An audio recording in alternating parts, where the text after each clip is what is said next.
şey diyerdi ilunu Allah'ım. Yalansına yerini ilunu Allah'ım. Gezmeli dünyada gezmenin malam. Ağlasana verdin yanına ağla. Samarsan göz yaşın güllegin bana.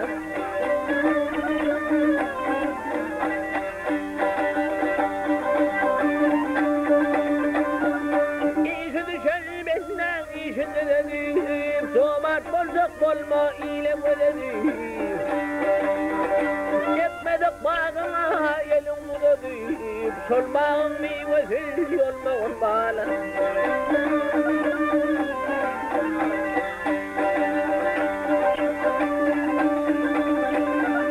Yola sıkma dostum kimliğin bilmem, suğa girmesin sonluğun bilmem.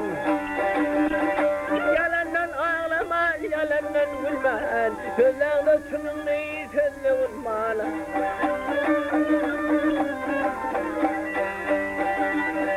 Yalandan ağlaman, yalandan ağlaman, yalandan gülmen.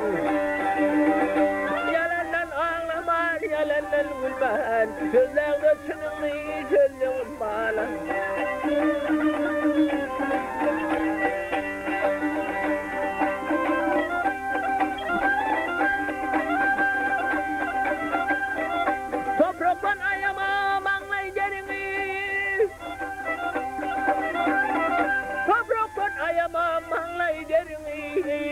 Semolun belem tutkun terini Önün müdret öl yıkılan yerini İyili kılmaz yali düllevun mala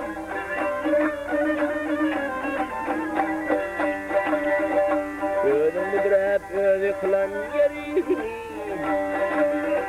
Önün müdret öl yıkılan yerini İyili kılmaz yali düllevun mala Sözlerle sınırlı sözlüğün bana Namarsan göz yaşın gülleğin bana